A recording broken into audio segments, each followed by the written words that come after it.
Bonjour, nous sommes le 1er décembre 2014. Il est 13h passées. Et je voudrais vous parler des hommes et des femmes en réfléchissant sur l'origine de la différence entre les hommes et les femmes. Si l'on admet comme postulat qu'initialement il y avait une forme de parthénogenèse. Donc cet argument qu'on met souvent en avant aujourd'hui, selon lequel il faut bien des femmes et des hommes pour faire des enfants, etc., c'est un argument qui n'a pas une grande valeur au départ, qui peut avoir une raison d'être par la suite, c'est notre problème, mais au départ, ce n'est pas l'élément central. L'élément central au départ, c'est au contraire que ce n'est pas un point important. L'homme, l'être, dire l'homme, c'est façon de parler, les ancêtres de l'homme, enfin, je sais pas comment on dit ça. Enfin, en tout cas, au départ, il n'y avait pas de besoin d'accouplement entre deux entités séparées. Ce qui est d'ailleurs, il faut bien reconnaître, très ergonomique. Donc nous étions capables, ce qui a précédé ce que nous sommes, ce qui a précédé ce que nous sommes, était capable d'engendrer. Donc ça c'est un premier point que je pose comme postulat anthropologique. Deuxième point, il y a eu effectivement à un moment donné un processus qui a conduit en effet à faire appel à une autre entité pour engendrer. Ah, ça c'est un fait. Et c'est ce que nous avons aujourd'hui. Donc c'est un deuxième temps. On est passé de l'un au deux. Tout comme dans beaucoup de cas, on est passé de l'un au multiple, et non pas le contraire. Et ce phénomène-là, initial de la parthénogenèse, il est resté fondamental pour certaines humanités, pas pour d'autres. Par là que il semblerait, c'est une théorie que je développe, il semblerait qu'il y ait eu une humanité qui soit restée fidèle à la parthénogenèse et une autre humanité qui aurait développé l'idée d'une dualité, c'est-à-dire d'un coït entre deux entités distinctes. Même si elle n'est pas. Donc, ce qu'on parlait là. Donc, finalement, petit à petit, une forme de sexuation entre, un peu comme dans le cas des homosexuels, hein, c'est-à-dire il y en a un qui joue un certain rôle et l'autre qui se trouve obligé de jouer un autre rôle. Bon, donc au départ, c'est quelque chose d'artificiel, et petit à petit, ça se met en place. Hein. Ça se met en place.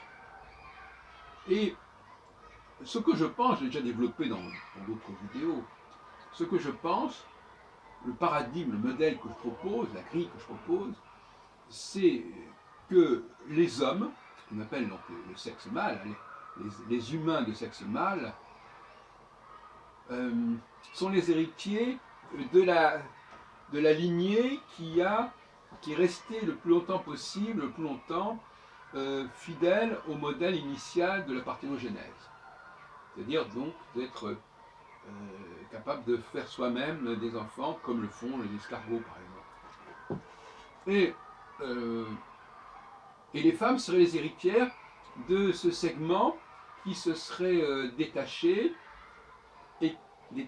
et qui aurait lui fonctionné sur une autre base que nous connaissons, qui est celle de la plupart d'ailleurs de beaucoup d'espèces qui ont un élément masculin et un élément féminin distinct. Ce qui n'est pas très économique. Voilà. Donc je vois que c'est comme ça que ça se passe. Et alors, par définition, il y a tout un processus qui s'enclenche à partir de là.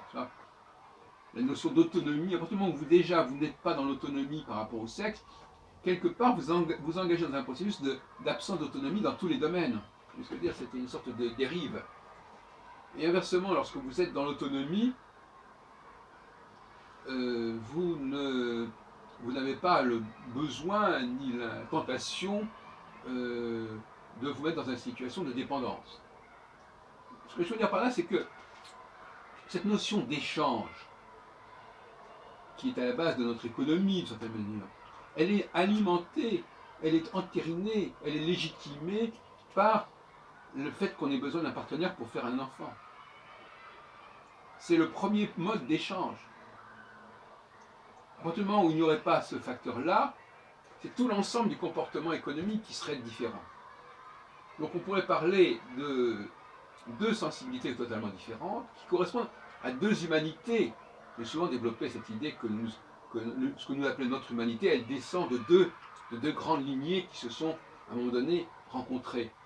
L'une qui était restée sur l'idée d'une parthénogénèse, et l'autre qui avait, pour des raisons diverses, une crise quelconque, opté par une formule de dissociation avec des éléments du groupe qui occuperaient un poste A et des éléments du groupe qui occuperaient un poste B.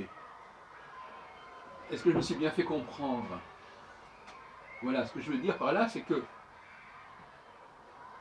l'absence de la parthénogénèse aura abouti à ce qu'on diversifie au sein d'un groupe de gens qui étaient semblables, qu'on finisse par déterminer des différences, ou fixer des différences, qui n'existaient pas, mais pour justement les besoins de la cause, pour le fonctionnement. C'est qu'en fin de compte, jusqu'à présent, j'avais surtout développé la thèse selon laquelle les différences étaient instrumentalisées, c'est-à-dire qu'il y avait des différences, qu'est-ce qu'on en fait?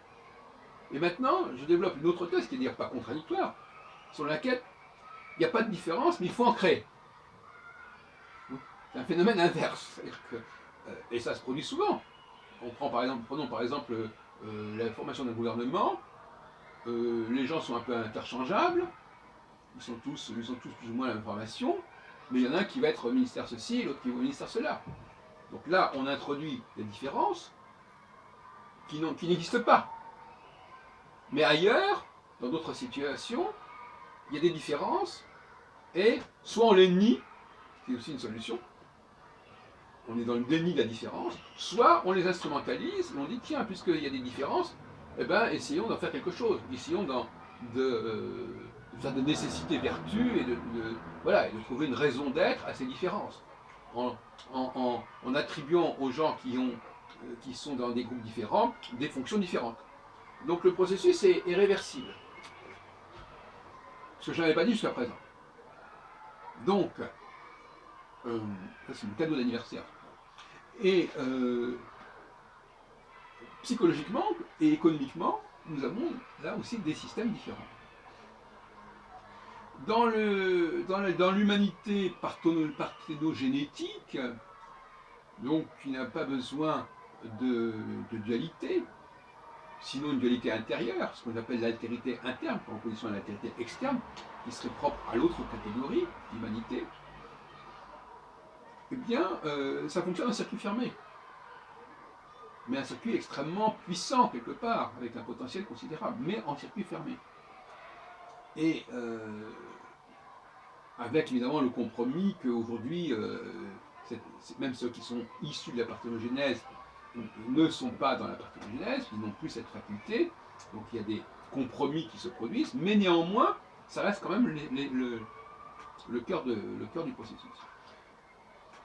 Donc, c'est aussi l'opposition qu'on trouve d'ailleurs dans l'histoire de l'économie, entre les périodes de protectionnisme et les périodes de libre-échange, etc.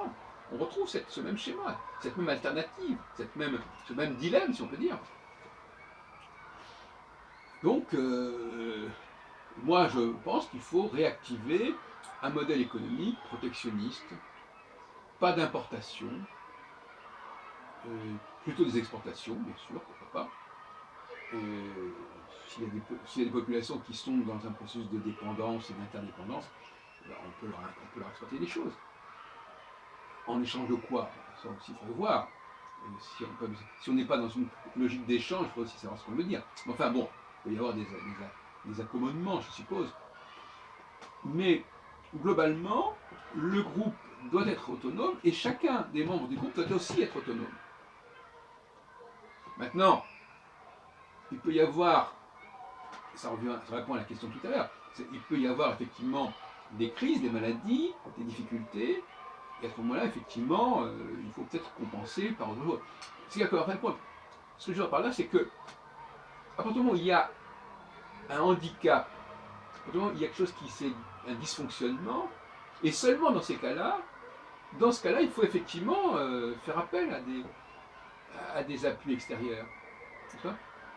L'appui extérieur n'est pas le principe, c'est l'exception. Hein. Mais dans toute société, il y a des exceptions. Il y a des maladies, il y a des catastrophes, il y a des incidents de toutes sortes, des crises. À ce moment-là, il faut gérer. Mais il faut absolument éviter que l'exception ne devienne la règle. C'est ça qu'il faut absolument éviter. Et c'est souvent ce qui n'est pas évité. Au niveau alimentaire, c'est pareil. À certains moments, bon, il faut manger des choses qui ne sont pas très intéressantes parce qu'il y a une pénurie ou parce que la nature est comme ceci, comme cela. Mais ce n'est qu'une exception. Il faut toujours garder dans la tête que ça n'est pas la norme, même si c'est à un moment donné ce qui s'impose plus ou moins généralement, enfin, peu importe, qu'à un moment donné, X, Y, ça n'est pas la norme. Il ne faut jamais perdre de vue quel est l'idéal. L'idéal, c'est-à-dire ce qui est normal. Ce qui est normal au niveau d'un idéal, au niveau d'un schéma initial. Maintenant qu'on en dérive, qu'on s'en écarte, qu'on s'en éloigne, peut-être, mais à condition d'y revenir. Alors on est dans une marche cyclique. On s'en éloigne, on revient. On s'en éloigne, on revient. On recentre. On recentre dans la bonne direction. Et le problème, c'est que souvent, ce genre de va-et-vient aboutit à ce qu'on finisse par ne plus savoir où on va, ne plus savoir où est la ligne droite, où est le droit chemin. Et on reste à gauche, c'est-à-dire le gauche, c'est ce qui est sinistre, hein, en latin. Donc, il y a là effectivement, alors ça c'est un premier groupe, donc ce groupe-là il fonctionne en circuit fermé, en autonomie, avec en autonomie ça va très loin, c'est-à-dire en autonomie ça veut dire en utilisant aussi peu d'objets que possible. L'autonomie c'est pas simplement l'autonomie par rapport à d'autres personnes, c'est l'autonomie par rapport à des objets. Pour moi les objets ce sont aussi des personnes, si on peut dire. C'est-à-dire que c'est pareil. Comme là je suis en train de parler devant une caméra, mais je préférerais parler devant des gens. Parce que de parler devant des gens, c'est moins grave que de parler devant une caméra. Ces gens-là, bien entendu, si j'avais un auditoire en ce moment, ils ne répéteraient pas exactement, ils ne reproduiraient pas, ils n'enregistreraient pas exactement ce que je dis, mais ils entendraient ce que j'ai dit, ils le comprendraient, ils l'assimileraient et ils le diffuseraient. Je l'ai dit l'autre jour, je préfère que l'autre, je préfère, malgré tout, je l'ai dit pour les femmes, je préfère des femmes comme... je préfère que les femmes remplacent les machines, je l'ai dit clairement. Donc j'ai dit qu'il y avait des rapprochements entre les femmes et les machines, mais je préfère largement que les femmes remplacent les machines, que les femmes remplacent les ordinateurs, que les femmes remplacent les caméras, vous comprenez ce que je veux dire? Parce que même là je m'amuse un petit peu, mais même quelqu'un qui vous regarde, il peut vous imiter, même gestuellement. C'est peut-être plus amusant qu'une caméra. C'est peut-être même la naissance de la chorégraphie. Je singe, j'imite l'autre. Donc je reproduis ce qu'il a fait sans avoir besoin de passer par la caméra, sous prétexte que la caméra c'est plus précis, c'est plus exact. On n'en a rien à foutre de l'exactitude. C'est pas ça c'est le mot-clé qu'il faut absolument bannir. Il ne s'agit pas d'exactitude. Il s'agit de transmission. Et la transmission, c'est pas forcément l'exactitude. La transmission, c'est la diffusion. Et de toute façon, toute personne qui transmet, elle apporte des éléments qui lui sont propres. D'ailleurs, elles le disent elles-mêmes. Ces gens-là, ils disent toujours ah, mais moi j'apporte quelque chose, j'ajoute quelque chose. Donc, il ne faut pas les contrarier. Donc, non, on est parfaitement capable de reproduire visuellement ce qu'on a vu. Voilà, on fait pas la peine de faire passer une caméra. On peut imiter la personne, on peut la mimer, on peut la singer, pourquoi pas. Il faut apprendre à se passer systématiquement de machines. Mais en revanche, il faut apprendre aussi à ce que des humains se comportent comme des machines. C'est-à-dire, en plus exactement, qu'elles remplacent les machines. Alors je ne dis pas que...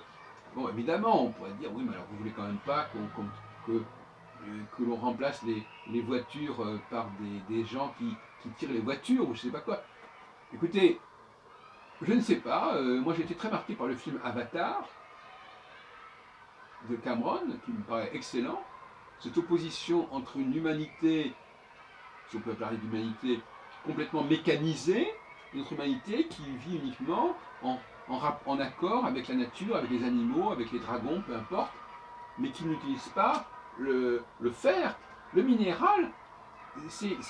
Le minéral et même le végétal, jusqu'à un certain point, euh, c'est assez mortifère quelque part. Il vaut mieux rester dans l'animal. Pas seulement la femme, mais aussi d'autres animaux domestiques, etc., qui, on dit, c'est comme une expression, on dit qu'une telle voiture a tant de chevaux, hein, tant de chevaux, chevaux vapeur, peu importe. Donc on continue même à employer l'expression animale, même pour désigner la puissance d'un véhicule.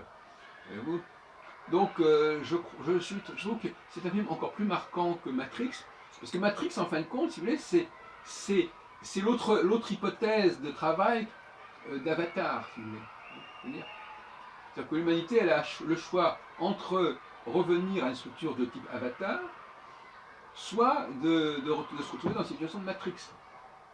Et Matrix, ça veut dire une humanité complètement dominée par la machine, ou réduite à faire des enfants, réduite à servir de fuel, de matériaux énergétiques, de ressources énergétiques. C'est ça. C'est ça qui nous pend au nez si on ne se reprend pas sur ce plan-là. De toute façon, il est possible que l'on revienne vers cette dualité initiale, à savoir deux humanités.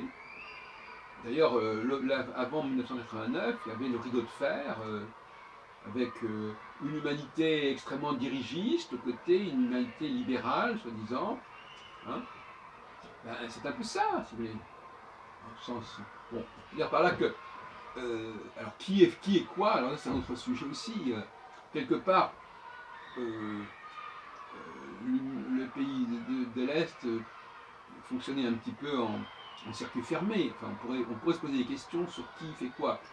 Il y a plusieurs options, plusieurs lectures possibles de cette dualité qui existait jusqu'en 89, ou même enfin, entre l'économie socialiste et puis l'économie libérale. Bon. Alors, est-ce que l'économie socialiste est proche du facteur 1 ou du facteur 2, enfin, je sais pas, ou l'inverse c'est vrai que l'économie libérale, par certains côtés, est très fortement marquée par l'échange. Euh, et l'économie socialiste est plus dans l'autonomie, dans l'autosuffisance. Enfin, il faudrait voir. Moi, je n'ai pas absolument réfléchi sur ce sujet, mais ce que je veux dire par là, c'est que la dualité, elle est partout. Elle se retrouve, elle se remet en place partout. Et cette dualité, elle est intrinsèque, elle est inhérente en quelque sorte à l'histoire, à la jeunesse de l'humanité.